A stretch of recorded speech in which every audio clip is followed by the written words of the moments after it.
হযরত উসমান গনি বলেন, তুমি ঢাল বিক্রি করবে?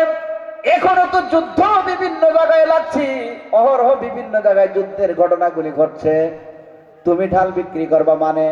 বলে, আমি ঢাল বিক্রি করব মানে হলো, আপনি কি জানেন না ফাতিমার সাথে আমার বিবাহ ঠিক হয়েছে, আমার নবীজি মহারানার টাকা চেয়েছে, এই জন্যই আমি ঢাল বিক্রি করব। এবার আমার নবীজি সাহাবী দেখেন কেমন তারা আশিকের রাসূল।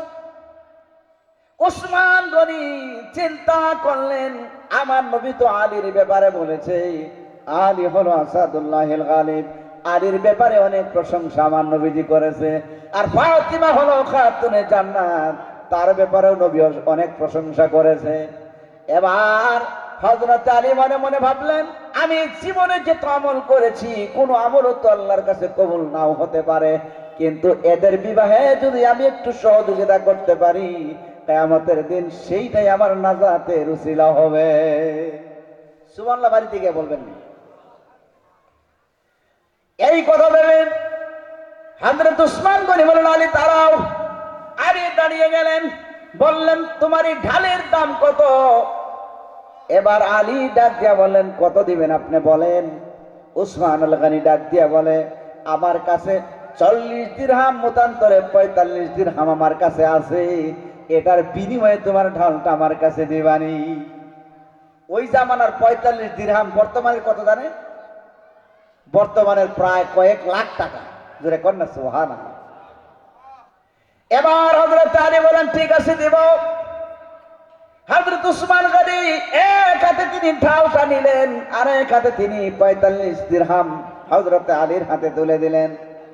এবার আলীর ঢালটা দিয়া টাকাটা হাতে নিয়ে আবার দৌড়াচ্ছেন, ছটফট খালি তার, কখন টাকা দিবে কখন বিয়ে হবে।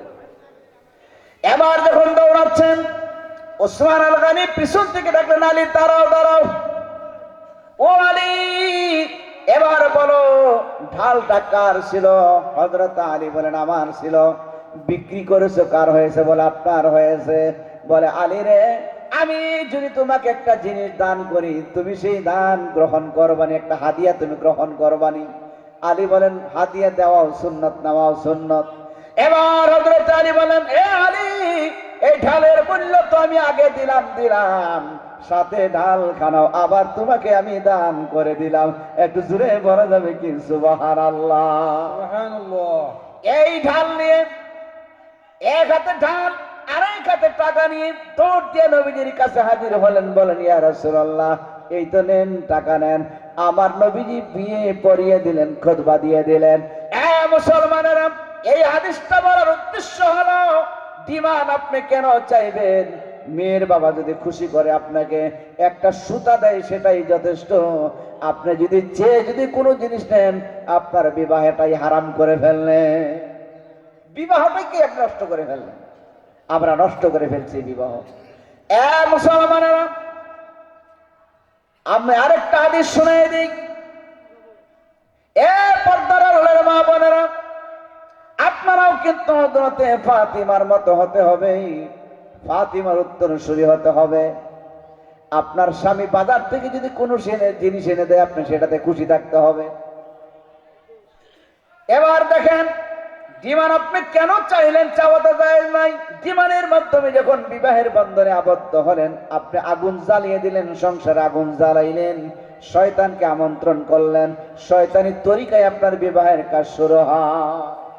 শয়তানি তরিকায় কিভাবে শয়তানি তরিকায় দেখেন।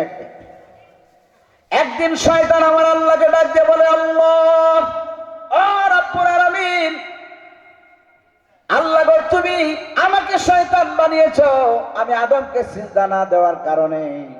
এবার আদমের কল্যাণের জন্য তুমি নবী পাঠাইবে, নবীদেরকে পাঠাও, তুমি তাদের জন্য কিতাব পাঠাও, তুমি তাদের জন্য বার্তাবাহক পাঠাও। ও রব্বুল আলামিন, তাইলে বলো আমার বার্তাবাহক কে হবে? আমার বার্তাবাহক কে হবে? আমার আল্লাহর পক্ষ থেকে জবাব হলো, তোমার বার্তাবাহক হবে দুনিয়ার জ্যোতিষীরা, গণকেরা। ওই যে কবিরাজগুলির কথা বললাম। এবার শয়তান ডাক দিয়ে বলেন, তাইলে আমার বার্তা জ্যোতিষী এবং গণকেরা হবে? বলে হ্যাঁ।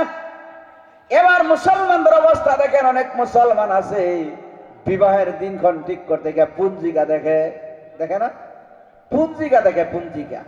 আর মানে কত কিছু যে হিন্দুদের মতো তারা এই সেই দেখে তারা বিয়ে করে, তাহলে ভালোটা হবে কি করে? এবার শয়তান ডাক দিয়া বলে, ও আল্লাহ, বুঝতে পারলাম তুমি আমার জন্য বার্তাবাহক, বুঝে ফেললাম। এবার বলো গো আল্লাহ, আমার কালাম কি হবে? আমার কালাম, আমার বাক্য কি হবে? আল্লাহ বলে দিলেন, তোর কালাম হবে মিথ্যা কথা। তাইলে মিথ্যা কথা আমাদের বাড়িতে নাই।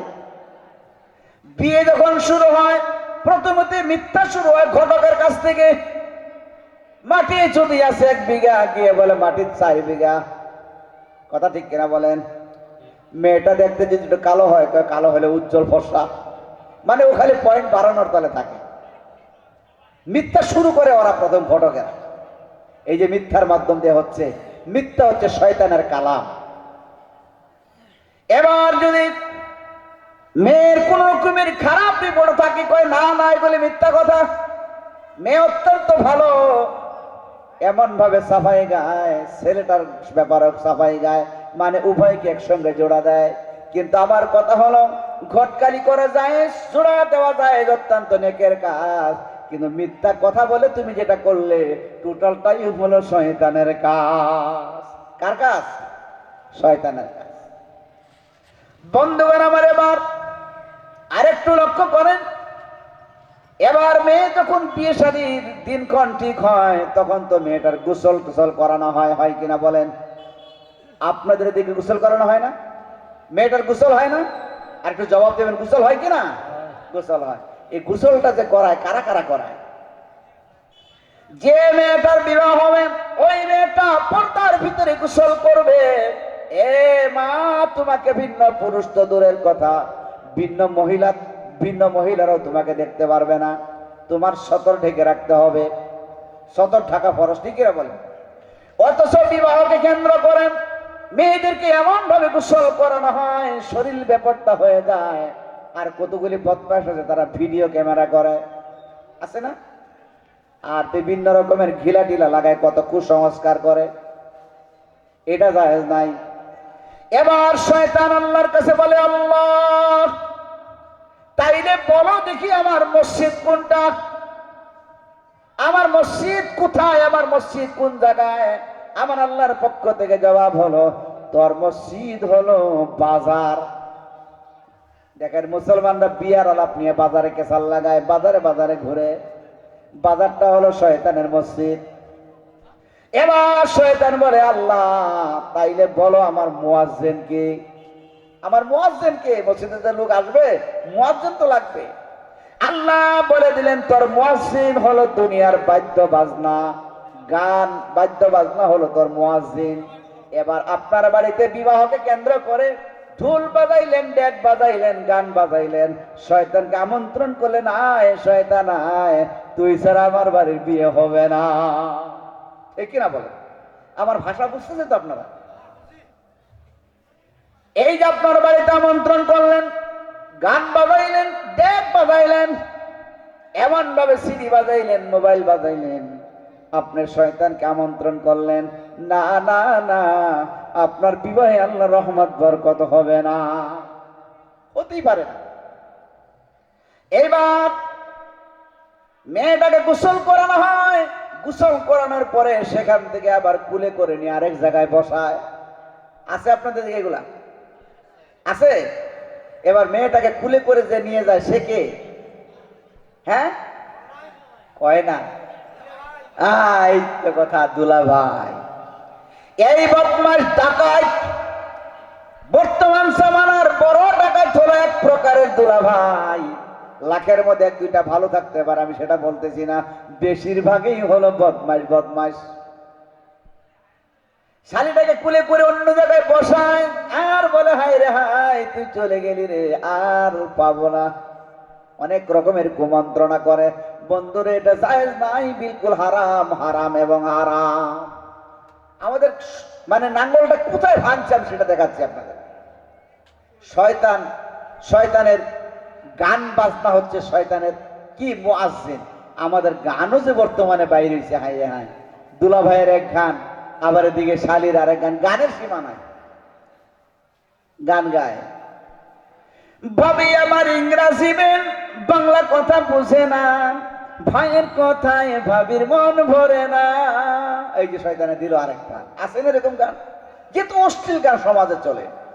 আরো গায়, নানি গো নানি, ওরে গো নানি, আমারে লইয়া যাইবা বাইসাবের বাড়ি। এই শয়তান, তুই বাইসাবের কি করবি রে? এই যে শয়তানে কত রকমের খারাপি আমাদের ভিতরে ঢুকিয়ে দিয়েছে, ঢুকাচ্ছে না? যত রকমের শয়তানি। আপনি গান গাইবেন তো আল্লাহর মোহাব্বতের গান গান। কবি নজরুল গেয়েছেন, সুন্দর ফুল সুন্দর ফল, মিঠা নদীর পানি, আল্লাহ তোমার মেহেরবানি, আল্লাহ তোমার মেহেরবানি। তুমি কতই দিলে রতন, ভাই বিরাদার পতির সজন। তুমি কতই দিলে রতন, ভাই বিরাদার পতির সজন। খোদা পেলে অন্ন যোগাও, ডাকি মানি চায় না মানি, খোদা তোমার মেহেরবানি, আল্লাহ তোমার মেহেরবানি।